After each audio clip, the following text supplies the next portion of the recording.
నమస్తే అండి. ఇది వచ్చేసి బార్బడోస్ చెర్రీ. ఇది 5 ఇయర్స్ అండి ప్లాంట్. సో ఇది నేను ఎందుకు చూపిస్తున్నానంటే రూట్ బాడినప్పుడు ఫ్లవరింగ్ వస్తుంది కానీ అవి కాయలుగా మార్చబడవండి. సో అది నేను మీకు చూపిస్తాను. ఇది వచ్చేసి చూడండి 100 రూపీస్ టబ్లో నేను పెట్టాను మీకు. ఇప్పుడు నేను ఇట్లా చూపిస్తాను. ఇది ఇక్కడ కింద చూడండి రూట్స్ అన్నీ ఎలా అయిపోయినాయో. ఇదండి ఇది టబ్బు. ఇలా ఉన్నప్పుడు ఫ్లవర్స్ వస్తాయి కానీ అవి కాయలుగా మార్చబడవు. సో అడుగు ఎట్లా ఉందో నేను మీకు ఇప్పుడు చూపిస్తాను. ఇదండి, అందుకే ఇయర్లీ వన్స్ టబ్స్ అన్నీ తీసి ఒకసారి మనము మళ్ళీ మిక్స్ చేసుకొని అన్నీ మిక్స్ చేసుకొని పెట్టుకోవాలండి.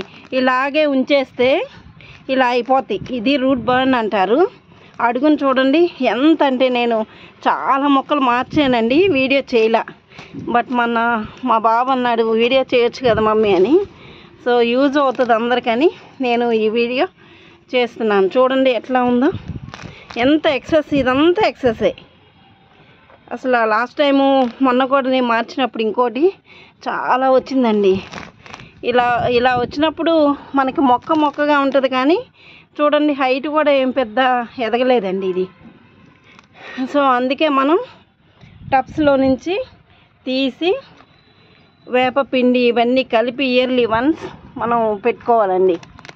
వర్మీ కంపోస్ట్ ఇవన్నీ కలిపి పెట్టుకోవాలి. ఈ సన్నవన్నీ ఎక్సెసేనండి. ఇది మెయిన్ రూట్స్ ఇవి ఉంచుకోవాలి. ఇవన్నీ కూడా మనం తీసేయాలి. చూడండి ఎంత వచ్చిందో. ఈ సన్నవి రూట్స్ అన్నీ తీసేస్తానండి నేను. తీసేసి మళ్ళీ పెడతాను. సో దీన్నే రూట్ బర్న్ అంటారండి. సో యూస్ఫుల్ అవుతుందని నేను ఈ వీడియో చేస్తున్నానండి. మొత్తం కట్ చేసేసి మళ్ళీ వేపపిండి అవన్నీ కలిపి నేను పెడతానండి ఇప్పుడు టబ్లో. సో ఇదండి,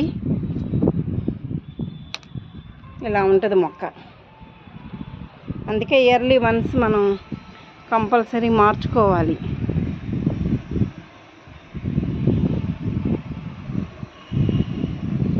మొక్కలన్నీ ఇట్లా తీసి మళ్ళీ పెట్టుకోవాలండి. సో యూజ్ అవుతుందని ఈ వీడియో చేస్తున్నాను friends. Please subscribe my channel. Thank you.